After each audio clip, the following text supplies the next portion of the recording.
I was around 19 or 20 when this occurred. I was living in a small apartment with my best friend, Mason, at the time. The front door was about 2 to 4 feet from his bedroom door, while mine was down the hallway toward the back of the apartment. One morning at around 3 a.m., I woke to some heavy knocking on our front door. My dog instinctively reacted and began barking. At first, I ignored it, thinking that it was an estranged family member of mine I wanted nothing to do with. That's a story for another time. I also knew that I shouldn't open the door to anyone this late, as we were on the first floor of our apartment building. The knocking continued, so I grabbed a knife and walked to the door. I looked through the peephole to see a girl in her late teens on the other side. She was dressed nicely, like she had been to a club or bar hopping. We were about 5 miles from the University of Central Florida, so it wasn't uncommon for college kids to be out and about. With much trepidation, I opened the door and I asked the girl what she wanted. She explained that she came here with a guy who started acting very strange and she needed help. I was about to ask if she wanted me to call the police when we both heard a door open and slam shut on the level above us, followed by someone barreling down the staircase near my front door. We both looked to the stairs at the end of the hallway, listening to the booming footsteps descending. The girl panicked and pushed past me into my apartment. I then quickly locked my door. I brought her into our living room. I was now flustered that I had been thrusted into this situation against my will. But whatever. I guess if things were reversed, I'd want someone to help me out too. And I felt better after hitting my bong. Thankfully, no one came to the door. The girl was still very upset and asked me through tears if I would walk her back to her car. I said sure, and I would bring my dog Caddy along with me, who is a pit bull Rottweiler mix who would bite someone's ass cheek off if they tried anything. I leashed my dog and we walked to the parking lot, which was not too far away from my building. I watched the girl get into her car and she thanked me before closing the door and driving away. The next morning I asked Mason if he had heard all the commotion.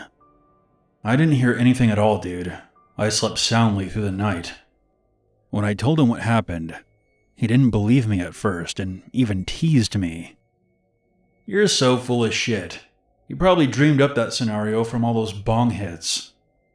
I started second-guessing the whole thing, but deep down I know that it happened. The stuff I smoke is good, but it's not that good. I still have no idea what the guy on the second level looked like or what his intentions with that girl were. But I like to think that I saved that girl from being assaulted, or worse.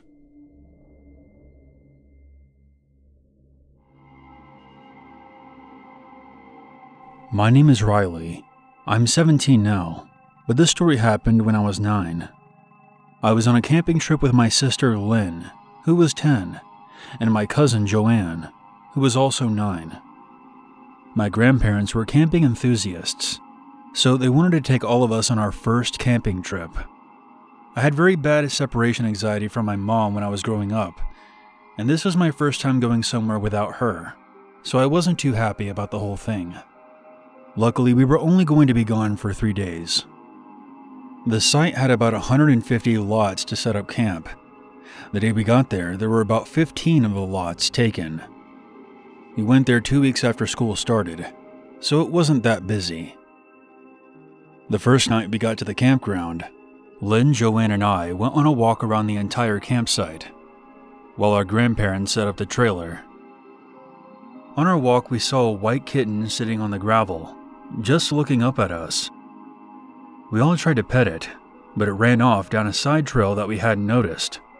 We followed it, and it brought us to a small abandoned playground behind the trees. It looked like something out of Silent Hill. There was a tall metal slide, 4 swings, a jungle gym, and 2 of those pig and horse seesaws. We didn't want to miss out on dinner, so we noted the playground's location and returned to the camper. The next day we went to the lake and swam until around 5 p.m.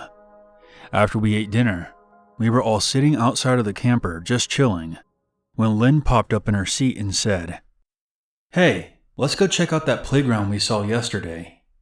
Joanne and I thought it was a good idea. It was the perfect temperature out that night.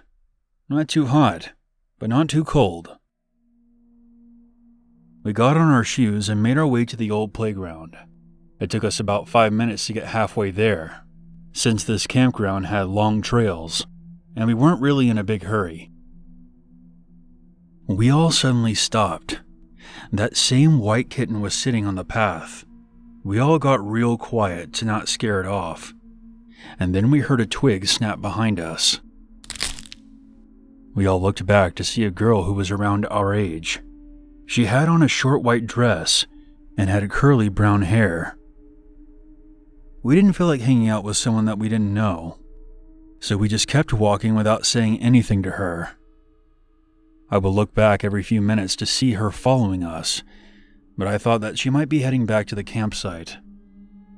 We ended up making it to the playground and hung out there for about an hour. We were on the swing sets, and there was a 6-foot fence on the back side of the playground, with a lake on the other side. We were all enjoying the view of the water and sunset when we heard another twig breaking somewhere off in the forest. We all stopped swinging, trying to see if there was anyone nearby. I ended up looking towards the slide and seeing that same girl from earlier hiding under it. I was startled. I told Lynn and Joanne that we should start heading back to the camper, since it was getting dark. They agreed. I didn't mention the girl hiding under the slide. Once we walked down the trail and were heading back towards the campers, I looked back one last time to see that same girl standing at the edge of the forest, watching us. Once we got back to our camper, we didn't see anyone around the campsite. It was practically a ghost town. Once inside, we noticed that our grandparents were nowhere to be found. We peeked out of the windows, and we realized that everything was quiet. There was no chatter from the other campers. There were no dogs barking, no kids running around, no music playing. Everything was just silent. This was unsettling. Because of our young age, none of us had cell phones to call for help. We all just sat on our beds, not saying anything. We were supposed to leave early the next morning, so we decided to call it a night, hoping that our grandparents would show up at some point. When we all woke up, Lynn stepped outside to see if anyone was there. But just like the day before, there wasn't a soul in sight. She came back inside and we locked the door, and we all started crying, hoping that this nightmare would just come to an end. We went on the whole day without leaving the trailer, and we eventually went back to bed. I woke up sometime later to hear a bunch of police sirens and people talking outside. I got up to see what it was, and I immediately saw my mom getting out of her car, surrounded by at least 8 police cars. She instantly ran right up to me and hugged me. We were all confused about what was happening, and everyone just told us that our grandparents had gotten lost. But a few years later, when I got older, I discovered the truth about what happened. My grandparents and the 15 other families on that camping site disappeared without a trace. No one knows what happened to them. The police were notified by multiple other family members when they didn't hear from their relatives at the campsite. I'm still not sure why nothing happened to us that day. Whatever caused those people and my grandparents to disappear must have occurred while we were at the playground. Deep down, I believe that little girl we saw was a guardian angel protecting us.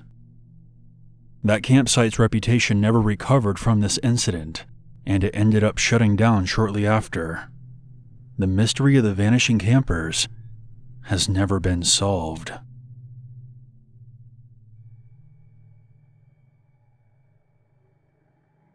Two weeks ago, I wanted to take a walk around town after I got off work. I had about an hour of sunlight left, and I wanted to be home to do some housework before it got dark. It was about at the midway point that I saw someone following me. It was a man wearing work gloves, sunglasses, and a ball cap. It didn't really concern me at first, because sometimes I see other people during my walks, even around this time. However, it was still quite warm out, and I thought it was strange that he was wearing so much. During my walks, I sometimes like taking photos of the sky or interesting tree formations, the scenic kind of stuff. After I was done snapping a photo of the evening sky, I noticed that the man had also stopped and was watching me as I took the picture. I tried to be positive and thought that perhaps he was also looking at something. I continued on, but I deliberately slowed down, and he did the same. I felt my heart begin to beat faster, but I didn't want to panic.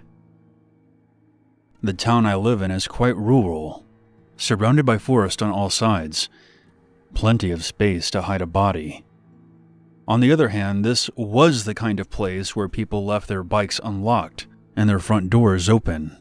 It was refreshing for me when I first moved here. Although, since I arrived, things have changed.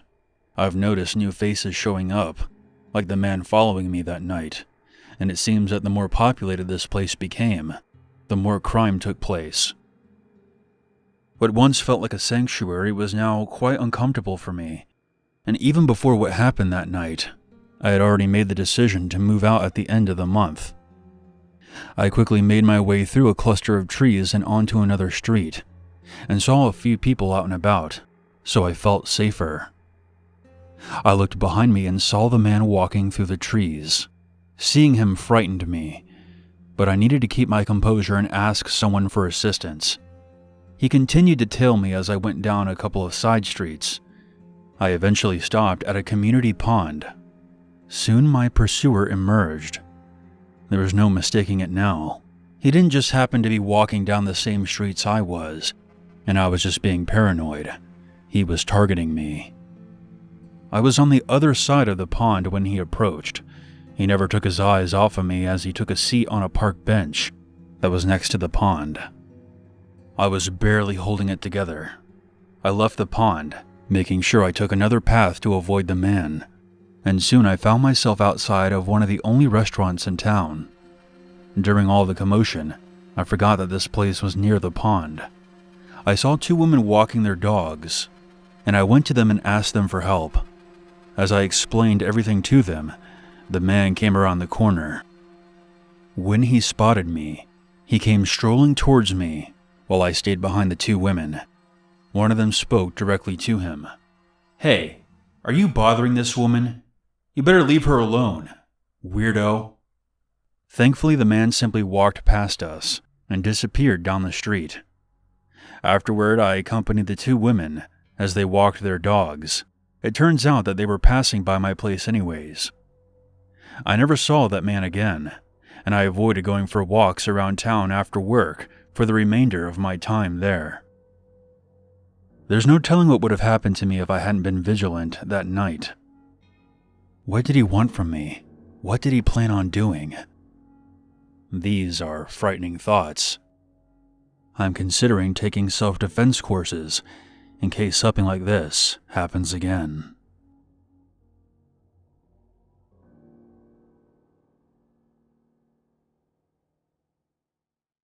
There's always a reason to be afraid.